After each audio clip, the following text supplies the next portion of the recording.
이 시간에는 요한계시록 12장 4절부터 11절 말씀까지 읽었습니다. 요한계시록 31번째 시간입니다. 자, 본문 4절 말씀 우리 같이 보겠습니다. 시작. 그 꼬리가 하늘의 별 3분의 1을 끌어다가 땅에 던지더라. 용이 해산하려는 여자 앞에서 그가 해산하면 그 아이를 삼키고자 하더니, 여기 보니까 우리는 지난 시간에 용은 가짜 표지판을 뜻한다 그랬습니다. 다시 말해서 가짜 그리스도. 여러분, 가짜 그리스도, 가짜 표지판의 목적이 뭘까요? 목적. 자, 그 꼬리가 하늘의 별 3분의 1을 끌어다가 땅에 던지더라 그랬습니다. 여러분, 요한계시록은요, 묵시문학의 형태로 기록되었다 그랬어요. 여기서 묵시문학이란 하나님의 뜻과 하나님의 계시를, 여러분 우리 성경에 보면 꿈 또는 해, 달, 별, 구름, 나팔, 짐승, 용, 숫자, 색깔 등으로 이렇게 설명을 하는 것들이죠. 이게 묵시문학이에요. 묵시문학. 그래서 히브리인들에게 있어서 해, 달, 별은 뭘 뜻한다 그랬죠? 지난 시간에 말씀드렸는데, 해, 달, 별 그럼 누가 생각나요? 요셉이 생각나죠? 그 요셉을 생각하면서 이 해, 달, 별은 자손을 뜻한다고 말씀드렸어요. 근데 여기서 말하는 하늘의 별 3분의 1은 뭘 뜻할까요? 하늘의 별? 자, 하늘의 별이니까 하나님의 자녀예요. 근데 3분의 1이에요. 일부분이라는 뜻이에요. 즉, 하나님의 자녀, 하나님의 백성 중에 일부분을 땅에 던진다 그랬어요. 잘 들으세요. 땅에 던진다 그랬어요. 뭐 지옥이 아니에요. 땅에 던져요. 땅에 던진다는 건 무슨 뜻일까요? 어려움을 당한다는 뜻이죠. 예. 하나님의 자녀가 어려움을 당한다. 다시 말해서 가짜 표지판, 가짜 그리스도가 잠시는 하나님의 자녀를 이기는 것 같아 보여요. 또 굴복시키는 것 같아 보여요. 그러나 최종적인 패배는 아니다 이 말입니다. 아니다. 일시적으로 하나님의 자녀들에게 고난을 줄 수 있어요. 아픔을 줄 수 있어요. 교회 역사를 보면 그런 때가 많이 있었어요. 여러분, 우리 부모는 그러잖아요. 로마 시대 때도 예수 믿는 사람들 박해당했어요. 우리나라요. 일제시대 때 어땠습니까? 예수 믿는다고 어떻게 했어요? 아주 고문을 가하고 그 다음에 죽였습니다. 자, 이런 아픔을 줄 수 있어요. 고난을 줄 수 있어요. 그러나 완전히 이길 순 없다는 사실이에요. 자, 그 다음을 보면 용이 해산하려는 여자 앞에서 그가 해산을 하면 그 아이를 삼키고자 하더니 그랬어요. 그죠? 아이를 해산하면 삼키려고 그래요. 이 아이가 누굴까요? 이 아이가 예수 그리스도예요. 자, 그러면 용이 왜 이 아이가 태어나면 삼키려고 그럴까요? 이 아이는요, 여자가 낳은 아이예요. 예? 여자가 낳은 아이. 여기서 여자가 낳은 아이에서 여자를 강조하는 이유가 있어요. 창세기 3장 15절을 보면 하나님이 뱀을 저주하면서 이런 말씀을 하십니다. 시작. 내가 너로 여자와 원수가 되게 하고 네 후손도 여자의 후손과 원수가 되게 하리니. 자, 여기 나오는 여자의 후손이 바로 예수 그리스도예요. 히브리인들은 이런 표현을 자주 씁니다. 참 여자들은 속상할 거예요.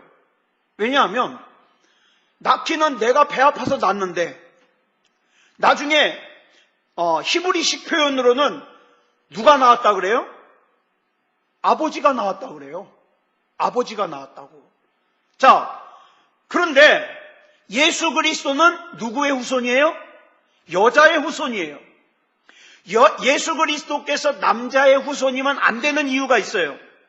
예수 그리스도는요, 남자와 여자가 결합해서 태어난 아이가 아니에요. 만약에 남자와 여자가 결합해서 태어났으면 예수님은 남자의 후손이 되는 거예요. 히브리식 표현으로. 그런데 예수님께서 동정녀인 마리아에게서 태어나셔야 되는 이유가 있어요. 기독론적으로.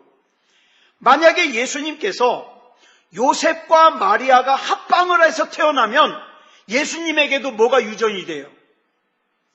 아담으로부터 유전되어 내려오는 죄가 유전이 돼요. 그죠? 그런데 우리를 대속하시기 위해서 오신 예수님이 죄가 있으면 돼요, 안 돼요? 안 돼요. 우리를 대속하실 수가 없어요. 그래서 예수님께서는 동정녀인 마리아에게 성령으로 잉태되신 거예요. 그래서 예수님을 여자의 후손이라고 강조하는 거예요. 그러면 용은 왜 여자의 후손을 삼키려고 노릴까? 이 여자의 후손이 태어나기만 하면 자기가 완벽하게 패배한다는 걸 용이 알아요. 그래서 태어나자마자 삼키려고 벼르는 거죠. 여러분, 우리 다시 한번 복습해요. 종말이 언제라 그랬죠? 종말이? 우리가 종말 그러는데 종말이 언제라고요? 예수님이 태어나신 후부터 종말이에요. 말세예요. 말세. 예수님께서 사람의 몸을 입고 이 땅에 오셨을 때부터 종말이에요. 그리고 창세기 3장 15절에서 여자의 후손이, 즉 예수 그리스도가 내 머리를 상하게 할 것이요 그랬는데 상하게 했어요, 안 했어요? 상하게 했어요, 안 했어요? 했어요. 예수님이 십자가에서 하신 7마디 중에서 마지막 말이 뭐예요?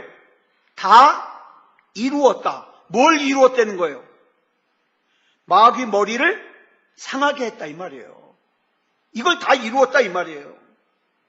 그런데 용이 이 아이를 삼키고자 했지만 삼켰어요? 못 삼켰어요? 못 삼켰어요. 삼키려고 애만 썼지 못 삼켰어요. 그러면 본문 5절을 보면 이 아들의 정체가 누구인지를 이렇게 설명합니다. 자, 우리 처음부터 시작. 여자가 아들을 낳으니 이는 장차 철장으로 만국을 다스릴 남자라. 자, 보세요. 성경에서 철장으로 만국을 다스린다는 표현은 누구를 설명할 때 사용하는 표현이냐? 예수 그리스도를 표현할 때 사용하는 표현이에요. 그러니까 이 여자가 낳은 아들은 예수 그리스도예요. 자, 그 다음에 계속 보겠습니다. 시작. 그 아이를 하나님 앞과 그 보좌 앞으로 올려가더라. 자, 여자가 아들을 낳자마자 아이가 어디로 갑니까? 하나님의 보좌 앞으로 올려가요. 중간에 뭐가 생략됐어요? 아이가 태어나서 하나님의 보좌 앞으로 올라갔는데 뭐가 생략됐어요? 우리가 알고 있는 예수님이 어떻게 성장했으며 얼마나 가난했으며 무슨 고난을 당했으며 얼마나 눈물을 흘리셨으며 공생의 기간에 뭘 하셨으며 십자가에서 어떻게 고난을 당하시고 죽으셨으며 어떻게 부활하셨으며 이런 것들이 지금 생략된 거예요. 그 지금 예수님이 어디 계시죠? 지금은 하나님의 보좌 우편에 앉아 계셔요. 여러분, 여기서 하나님의 보좌 우편에 앉았다는 게 왜 중요하냐면 이 당시의 전통으로 볼 때 왕의 오른쪽에는 왕의 오른쪽 우편에는 누가 앉느냐면 전쟁에서 그러니까 왕자들 중에서 전쟁에서 큰 승리를 거두거나 나라에 큰 공을 세운 왕자가 왕 옆에 앉아요. 오른쪽에. 그러니까 예수님께서 하나님의 보좌 우편에 앉으셨다는 건 무슨 뜻이에요? 예수님이 어떤 전쟁인지 모르지만 굉장히 큰 전쟁에서 굉장히 치열한 전쟁에서 크게 이기셨다. 그죠? 그러니까 하나님의 보좌 우편에 앉으시죠. 어떤 전쟁이에요? 마귀의 머리를 박살내고 저와 여러분을 구원하시는 전쟁에서 크게 이기신 거예요. 그래서 우리가 사도신경으로 신앙 고백할 때 뭐라고 고백합니까? 전능하신 하나님 우편에 앉아 계시다가, 전능하신 하나님 우편에 앉아 계시다가. 이 내용이 그냥 들어간 게 아니에요. 요즘에 어떤 교회에서는 사도신경을 한 해 안 해나 그러는데, 아니 우리가 예배 드릴 때 사도신경으로 신앙 고백 안 하면 언제 해요? 평소에 신앙 고백해요? 안 하잖아요.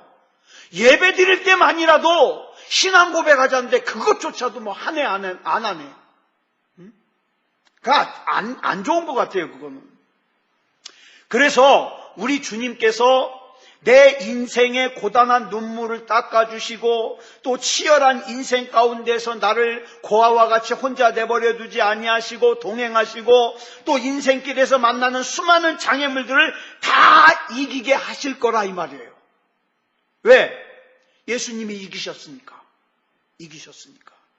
그래서 우리는 최종적인 승리를 믿고 가는 거예요. 신뢰하고 가는 거예요. 내가 지금 힘들지만, 내가 지금 고단하지만, 내가 지금 어렵지만, 그러나 큰 승리를 거두고 하나님의 보좌 옆에 계신 예수님께서 나를 어떻게 해요? 그 승리의 길로 이끄심을 내가 믿고 가는 거예요. 그러니까 본문 5절은, 요한계시록 12장 5절은요, 예수 그리스도의 최종적인 승리를 기록하고 있는 거예요. 자, 그 다음 본문 6절 보겠습니다. 시작. 그 여자가 광야로 도망하매 거기서 1260일 동안 그를 양육하기 위하여 하나님께서 예비하신 곳이 있더라. 실제로 아기 예수님이 태어나신 다음에 헤롯이 2살 아래로 남자아이들을 다 죽이라 그러니까 어떻게 했어요? 애굽으로 도망갔어요. 애굽으로. 자, 그렇다면 성경에서 말하는 광야가 뭐예요? 광야. 광야를 간다. 뭘 뜻하는 것 같아요? 광야에는 몇 가지 특징이 있어요. 광야는 길이 없는 곳이에요. 또 광야는 물이 없는 곳이에요. 광야는 무엇을 심을 수도 없고 거둘 수도 없는 곳이에요. 이런 광야에서 출애굽을 한 이스라엘 백성이 40년을 삽니다. 길이 없는 곳에서, 물이 없는 곳에서, 뭘 심을 수도 없고 거둘 수도 없는 곳에서 40년을 살아요. 본문을 보니까 이 광야를 표현하기를 여자가 도망하여 1260일 동안 아이를 양육하기 위하여 하나님께서 예비하신 곳이라고 표현했어요. 여러분, 성경에서 1260일은 얼마 동안이에요? 1260일은요 42달이에요. 그러니까 성경에 이게 많이 나와요. 1260일, 42달, 3년 6개월. 많이 들어보셨죠? 네, 이게 많이 나와요. 같은 의미예요. 성경에서 1260일 또는 42달 또는 3년 6개월은요 광야의 기간을 뜻해요. 고난의 기간. 엘리야 선지자 때에 비가 얼마 동안 안 왔어요? 3년 6개월 동안 안 왔어요.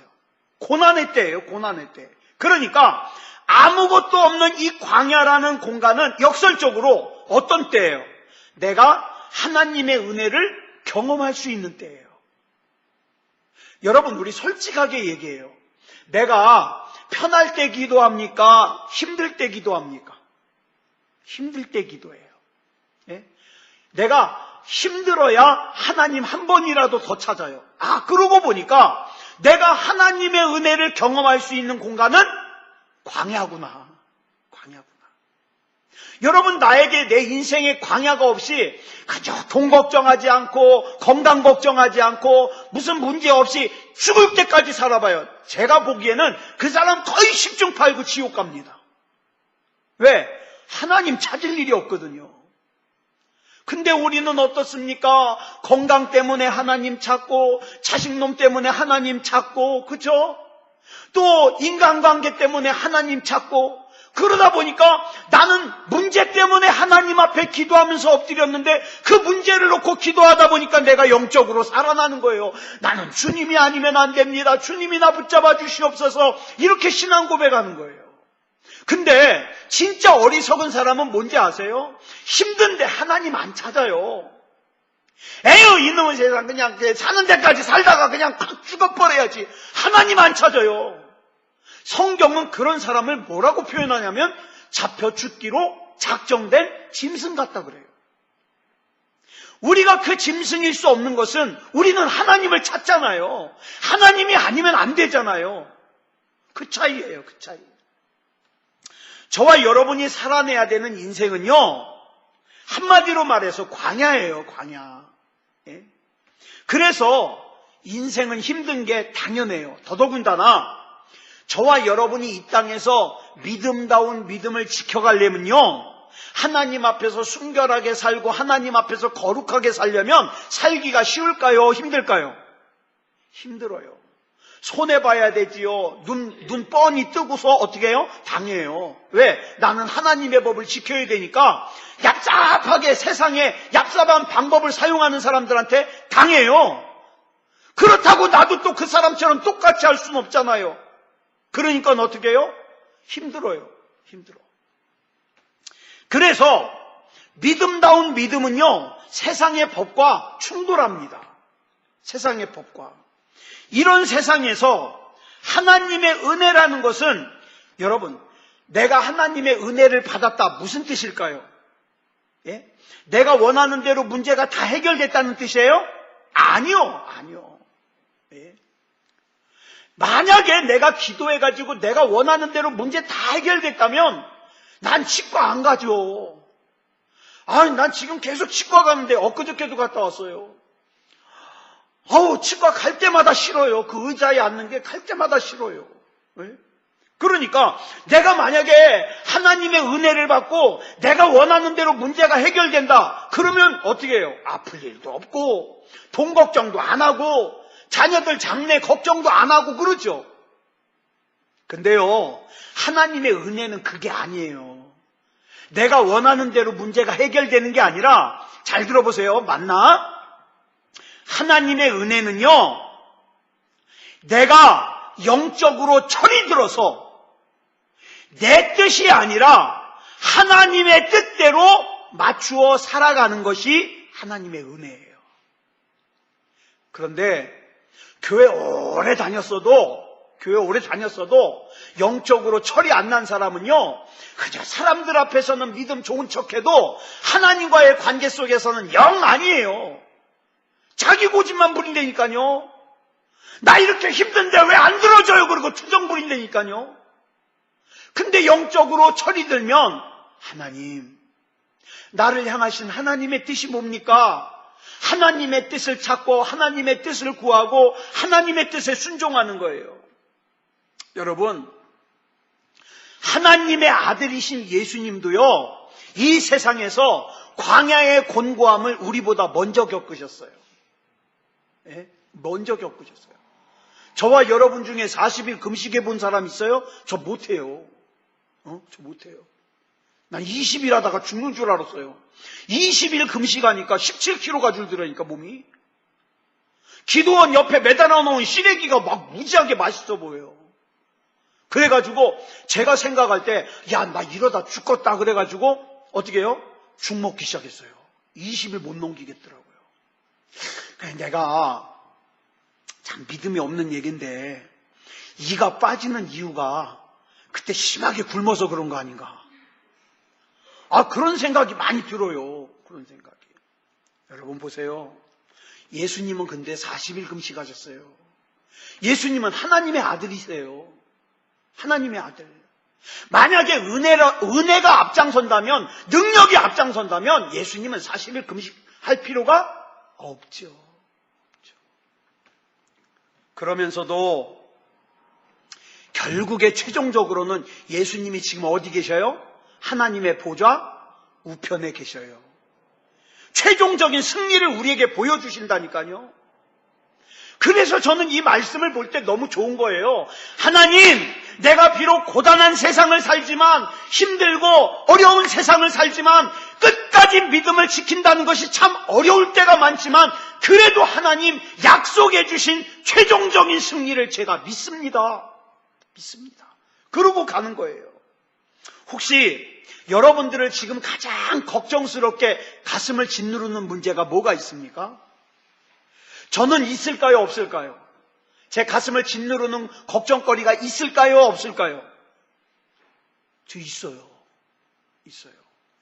사람들한테는 얘기 안 하지만 제게는 있어요. 제게는 있어요. 자, 그러면 여러분들을 좌절하게 하는 문제는 있습니까, 없습니까? 뭐 있을 수도 있고 없을 수도 있죠. 여러분의 어깨를 무겁게 짓누르는 문제가 있습니까, 없습니까? 이것도 있을 수 있고 없을 수 있죠. 그런데요, 자, 보세요. 우리 앞에서 우리보다 먼저 광야의 길을 걸으시고 우리보다 먼저 승리의 길을 걸으시고 우리에게 승리를 약속하신 주님을 신뢰해서 믿음다운 믿음으로 가면 저와 여러분 반드시 승리합니다. 반드시. 이걸 못 믿으면요, 하나님 앞에 내 인생을 맡기지를 못해요. 이걸 못 믿으면. 자, 본문 7절 보겠습니다. 시작. 하늘에 전쟁이 있으니 미가엘과 그의 사자들이 용과 더불어 싸울세. 용과 그의 사자들도 싸우나. 자, 우리가 생각하는 하늘나라는 어떤 하늘나라예요? 우리 하늘나라에 대한 선입견 한번 보자고요. 하늘나라는 굉장히 평화로운 곳이에요. 아름다운 음악이 흐르고 싸움도 없고 근심이나 걱정도 없고, 그게 우리가 생각하는 하늘나라예요. 근데 여기 보니까 하늘에 전쟁이 터졌어요. 무슨 전쟁이냐? 잘 들으세요. 중요하니까. 여기서 우리말로는 전쟁이라고 썼는데 헬라어로는 뭐라고 썼냐? 플레모스라고 그랬어요. 플레모스. 이게 뭐냐면 총 쏘고 대포 쏘고 칼, 창으로 싸우는 전쟁이 아니에요. 무슨 전쟁이냐? 치열한 법정 공방. 예. 우리 내일 모레 6일날인가요? 내일인가요? 우리 박근혜 전 대통령 또 판결 나오잖아요. 예. 여러분, 그런 판결이 나오기까지 검사와 변호사가 얼마나 치열하게 법정 공방을 합니까? 그죠? 큰 사건일수록 막 검사, 변호사가 대단하잖아요. 자, 그런데 보세요. 저와 여러분이 하나님의 심판대 앞에 서면 이 플레모스가 일어나요. 자, 검사석에는 누가 있을까요? 마귀. 변호사석에는 누가 있을까요? 예수님. 얼마나. 예? 자, 보세요. 이 미가엘과 그의 사자들이, 자, 보세요. 혼자 아니에요. 얼마나 큰 싸움인지. 미가엘과 그의 사자들이 용과 용의 사자들과 싸워요. 법정 공방을 해요. 누구 놓고? 저와 여러분의 영혼을 놓고 법정 공방을 해요. 우리가 용에 대해서는 지난 시간에 살펴봤습니다. 자, 그러면 미가엘은 어떤 존재입니까? 여기 나오는 미가엘. 미가엘이 어떤 존재인가를 알아야 왜 용과 싸우는지를 알 수 있어요. 다니엘서 12장 1절 보겠습니다. 시작. 그때에 내 민족을 호위하는 큰 군주 미가엘이 일어날 것이요. 이로 봐서 미가엘은 어떤 존재인 것 같아요? 천사긴 천사인데, 하늘의 천사장인데 어떤 존재예요? 하나님의 백성을 위하여 싸우는 군대예요. 군대장, 군대 천사장. 다시 말해서 미가엘은 내 편이에요, 아니에요? 내 편이에요, 내 편. 다시 본문으로 돌아가서 하나님의 백성인 우리를 지키기 위해서 싸우는 천사장인 미가엘과 붉은 용이 하늘에서 치열한 법정 싸움을 합니다. 어떤 문제를 놓고 법정 싸움을 해요? 자, 본문 9절 보겠습니다. 시작. 큰 용이 내쫓기니 옛뱀 곧 마귀라고도 하고 사탄이라고도 하며 온 천하를 꿰는 자라. 그가 땅으로 내쫓기니 그의 사자들도 그와 함께 내쫓기니라. 여기 보니까 사탄 마귀를 어떤 존재라 그랬어요? 온 천하를 꿰는 자. 여기 이 꿰다를 헬라어로 플라나오라 그러는데 이게 뭐냐면 가짜 길을 여러 개 만들어 가지고 하나님의 백성으로 하여금 뭘 못 찾게 만들어요?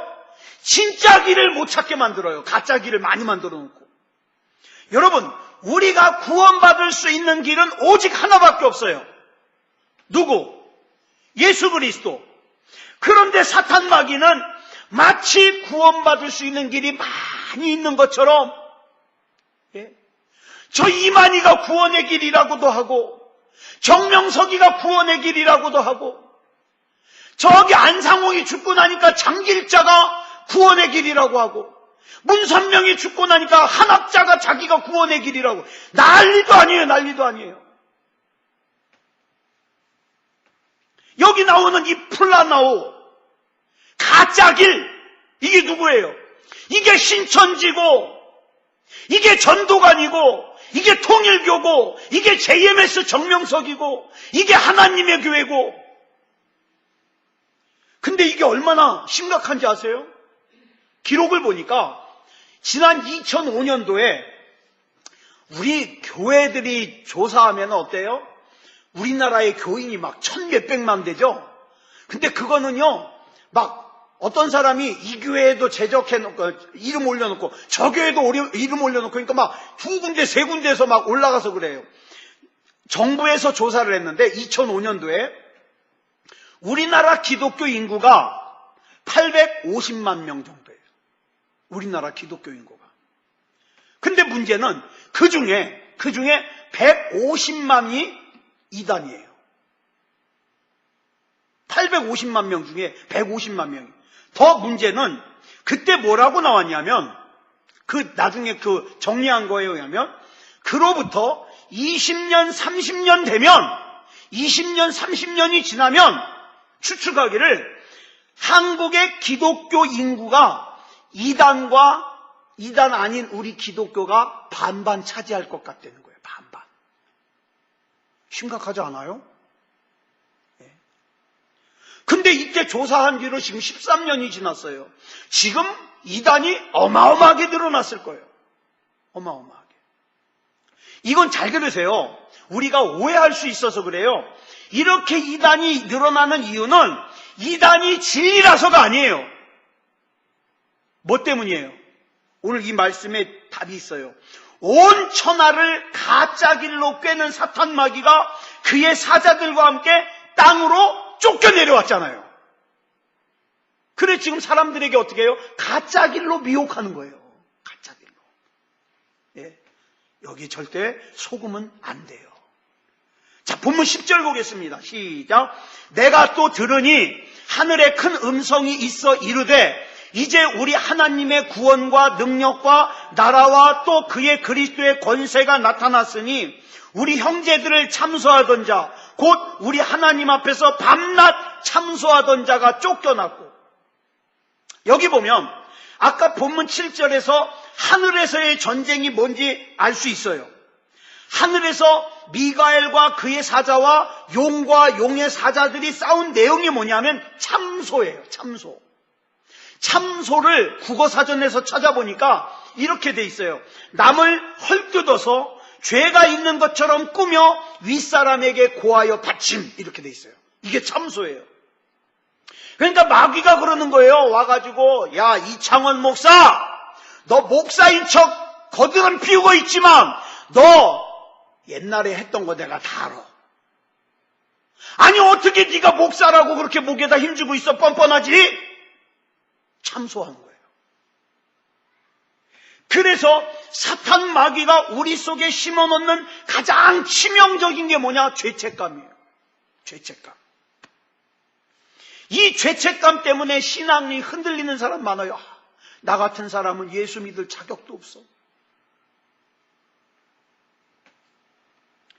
나는 예수 그리스도의 보혈의 공로로 구원을 얻었기 때문에 어떤 문제로부터 자유함을 얻었음에도 불구하고 사탄 마귀는 끊임없이 우리를 정죄해가지고 죄책감을 느끼게 해가지고 어떻게 해요? 다시 죄로 빠지게 만든다 이 말이에요.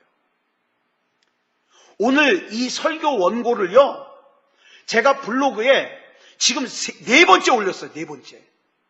왜 4번째 올렸는지 아세요? 제가 이 설교를 처음에 올린 게 한 4-5달 전이에요. 올렸더니 득달같이 여기 언급되어 있는 이단에서 네이버에다가 신고를 해가지고 자기네들 비방한다고 그래서 삭제당했어요. 또 올렸어요. 원고 그대로 또 올렸어요. 또 경고받고 삭제됐어요. 또 올렸어요. 삭제됐어요. 자, 우리가 반드시 기억해야 할 건 뭐냐 하면 사탄 마귀의 정죄의 목적은요, 우리가 좋은 사람, 착한 사람, 거룩한 사람이 되게 하는 게 목적이 아니에요. 뭐가 목적이에요? 하나님으로부터 멀어지게 만드는 게 목적이에요. 나 같은 사람은 교회 다닐 수 없어. 교회는 착한 사람들만 다니는 데야. 멀어지는 거예요. 우리가 이제 새해가 시작되면 여러 가지 계획을 세우지 않습니까? 벌써 새해가 시작된 지 지금 3달이 지났는데, 올해는 꼭 담배를 끊어야지, 올해는 꼭 성경 한번 꼭 읽어야지, 올해는 꼭 살을 10kg 빼야지, 뭐 여러 가지 계획을 세워요. 근데 계획을 세운 대로 됩니까? 안 됩니까? 안 돼요. 제 몸무게가 76kg였는데 내 기필코 74kg 만들어야지. 근데 80kg예요. 부작용이 와가지고. 여러분 보세요. 근데 어떤 사람은 그래도 계속 계획을 세우는데, 어떤 사람은 다 포기하고, 에이, 내년에 해, 내년에. 그러고 안 해요. 제가 고3 수험생 때, 저는 참 공부를 못한 사람이지만, 제가 잘한 거 하나 있어요. 고3 1년 내내 제가 계획표를 얼마나 잘 세웠는지 몰라요. 아마 연초에 세웠던 그 계획표대로만 됐으면 저는 S대 갔을 거예요, S대. 네. 근데 이상하죠? 계획표를 다 세워놓고 나면 하루가 다 지나가. 그럼 오늘 할 거 못했어요. 아유, 내일부터 해야지. 하루가 지났으니까 계획을 또 수정해야 돼. 그래서 저는 고3 내내 계획만 세우다가 끝났어요. 계획만 세우다. 근데 그게 장점이 있어요. 계획만 세우다 끝났지만 그래도 끝날 때까지 뭐예요? 나는 수험생이에요. 계획을 세우면서 준비하잖아요. 애시당초 에이 나는 안 돼! 그러고 포기한 사람하고 같을 순 없잖아요. 우리 신앙생활이 그래요. 사랑하는 여러분, 나는 안 돼! 내가 기도를 해야 되는 건 알지만 나 기도할 수 없어! 그리고 포기해버리면 누가 좋아하는 사람이에요? 마귀가 좋아하는 사람이에요. 그런데 우리의 이 죄책감의 원인을 가만히 들여다보면은 뭐가 숨어 있느냐? 무서운 교만이 숨어 있어요. 나는 하나님 앞에서 떳떳하고 완벽해야 되는데 내가 그러지 못한 상태가 되었다고 생각하니까 자책감이 드는 거예요. 아니요. 우리 오해하면 안 돼요. 우리는 하나님 앞에서 완벽할 수가 없는 존재예요. 없는 존재예요. 하나님의 시각으로 보면은요, 우리가 잘났다고 생각하는 사람이나 나나 그게 그거예요. 그게 그거예요. 그냥 우리는 다 영적으로 우리가 잘났다고 생각하는 사람이나 못났다고 생각하는 사람이나 우리는 다 하나님이 필요한 사람들이에요. 하나님이. 자, 그러면 이렇게 자기 자신을 정죄하거나 죄책감에 사로잡히지 않는 방법을 말씀을 드릴게요. 본문 11절 보겠습니다. 시작. 또 우리 형제들이 어린 양의 피와 자기들이 증언하는 말씀으로써 그를 이겼으니 그들은 죽기까지 자기들의 생명을 아끼지 아니하였도다. 여기 보니까 우리 무기가 2개가 나와요. 뭐와 뭐예요? 어린 양의 피와 자기들이 증언하는 말씀. 이걸로 이겼어요. 어린 양이신 예수 그리스도께서 십자가에서 보혈을 흘리셔서 정죄라든가 죄책감을 다 청산하셨어요. 자, 아까 법정 공방이 일어났다 그랬죠? 마귀가 그럴 거예요. 하나님, 저 이창원이라는 인간은 참 못돼 처먹은 인간이에요. 교만하기가 이를 데가 없고 아주 생각으로는 별의별 음란한 생각도 다 하고 탐욕은 얼마나 탐욕스러운지 근데도 또 지가 목사라고 말이죠. 저런 인간은 지옥에 가야 됩니다. 얼마나 무서워요. 내 죄를 나보다 더 잘 기억하고 있어요. 근데 그 법정 공방에서 우리의 변호사 되시는 예수님께서 뭐라 그래요? 내가 그래서 저 이창원이를 위해서 십자가를 지고 죽지 않았냐. 십자가 위에서 저 모든 죄는 다 용서함 받았다. 그래서 저와 여러분은요, 모든 죄 앞에서 나를 드러내면 안 돼요. 누굴 드러내요? 예수 그리스도. 예수 그리스도 때문에 내가 오늘 있다는 거예요. 예수 그리스도 때문에 내가 오늘 목회를 하는 거예요. 그래서 예수님이 십자가에서 다 이루었다 말씀하신 거예요. 다 이루었다. 여러분, 이 다 이루었다는 이 말씀은요, 어떤 단어냐면, 이 당시에 상인들이, 여러분 우리가 그러잖아요. 물건을 사고서 카드를 딱 긁고 나면 종이가 쭉 나오죠. 그러면 거기다 뭐예요? 예전에는 그 종이에다가 사인했는데 요즘에는 요 판때기에다가 사인하면 사인돼서 나오잖아요. 자, 이거예요. 이 사인이에요. 카드를 긁고 나서 이 사인을 해야 효과가 있잖아요. 요즘에는 5만 원 이하는 사인도 안 하더라고요. 근데 사인을 해야 이게 내가 인정하는 거 아닙니까? 이 사인이 헬라어로 테텔로 헤이스예요. 이게 뭐예요? 다 지불했다 이 뜻이에요. 다 지불했다. 네? 무엇에 대하여 다 지불했는가? 저와 여러분의 지난날 죄값에 대해서, 내가 이런 생각하면 안 되는데 내가 왜 이런 생각을 하지? 속상할 때 있잖아요. 미워하면 안 되는데 자꾸 미워져. 서운해하면 안 되는데 자꾸 서운해져. 그래가지고 나도 속상해요. 그런데 그런 모든 죄값에 대하여 어린 양 예수 그리스도께서 다 지불하셨다는 거예요. 지불하셨다. 다윗이요, 여러분 잘 아시는 바와 같이 밧세바하고 바람을 피잖아요. 밧세바하고. 그리고 어떻게 합니까? 밧세바가 덜컥 아기를 가졌는데 그것이 드러날까봐, 자기하고 바람 펴서 아기가 들어섰다는 걸 들킬까봐 전쟁터에 있는 그 신랑을 오라 그래가지고 같이 자게 만들려고 그러는데, 이 신랑은 어때요? 또 충성심이 대단해요. 내 처느들이 지금 저기서 싸우고 있는데 내가 한가하게 내가 집에 가서 발 뻗고 잘 수 없다고. 그러면서 어떻게 해요? 그 군막 안에서 이렇게 앉아서 있다가 곧바로 전쟁터에 갔어요. 얼마나 충성스러운 신하예요. 근데 죄에 눈이 멀고 나니까 어떻게 돼요? 다윗이 요압을 시켜가지고 가장 전쟁이 심한 곳에 그 신하를 보내가지고 어떻게 해요? 죽게 만들어요. 죽게 만들어요. 자, 그랬는데 자기의 그 죄가 생각나고 괴로워가지고 어떻게 해요? 짐승을 잡아가지고 제물로 드렸는데 어떡합니까? 그 짐승으로 드리는 제물로는 내 죄를 씻을 수가 없더라. 그래서 다윗이요, 시편 40편 6절로 8절에서 이렇게 고백합니다. 시작. 주께서 내 귀를 통하여 내게 들려주시기를 제사와 예물을 기뻐하지 아니하시며 번제와 속죄제를 요구하지 아니하신다 하신지라. 지금 내게 필요한 거는 제사와 예물이 아니고 번제와 속죄제가 아니라 하나님과 죄인인 나 사이를 이어줄 수 있는 중보자가 필요하다는 걸 깨달은 거예요. 중보자. 그 다음을 계속 볼까요? 시작. 그때에 내가 말하기를 내가 왔나이다. 나를 가리켜 기록한 것이 두루마리 책에 있나이다. 여러분, 여기서 나는 누굴까요? 내가 말하기를 내가 왔나이다. 나를 가리켜 기록한 것이 두루마리 책에 있나이다. 나가 누굴까요? 이게 대단한 거예요. 여기서 말하는 나가 예수 그리스도예요. 메시아, 구원자. 그래서 다윗이 무릎을 딱 친 거예요. 그렇구나.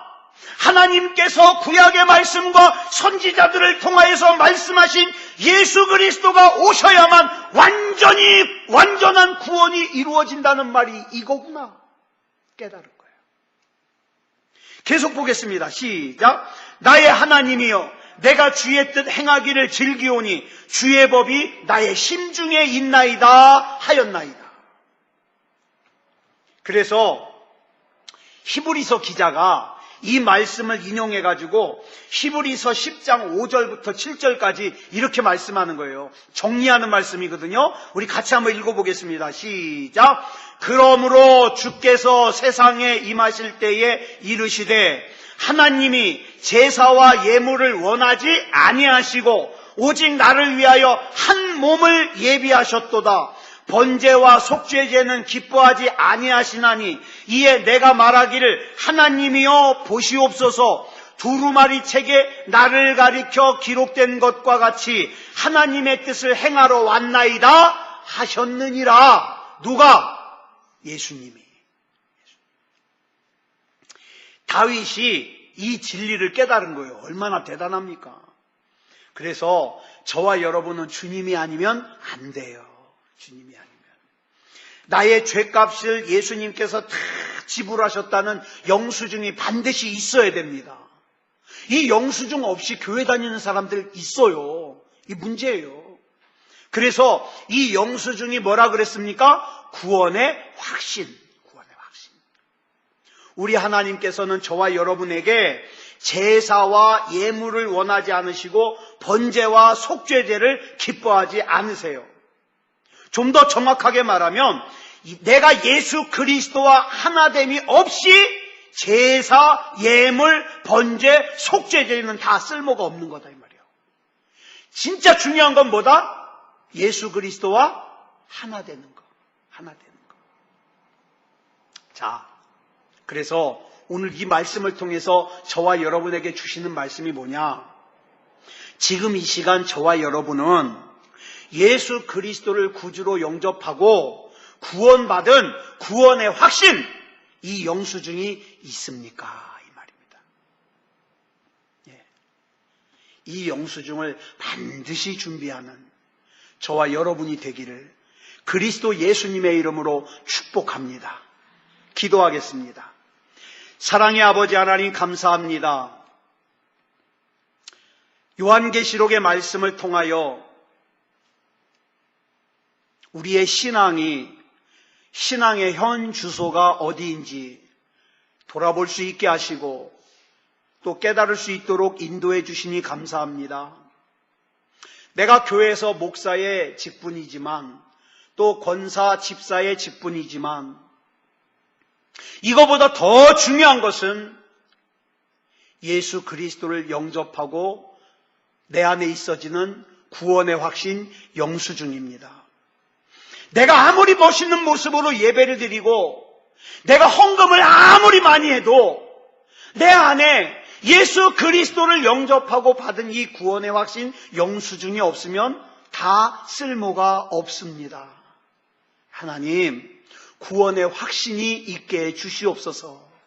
믿음다운 믿음으로 살게 해 주시옵소서. 우리 주님이 인도해 주실 줄 믿사오며 그리스도 예수님의 이름으로 간절히 기도드렸사옵나이다. 아멘.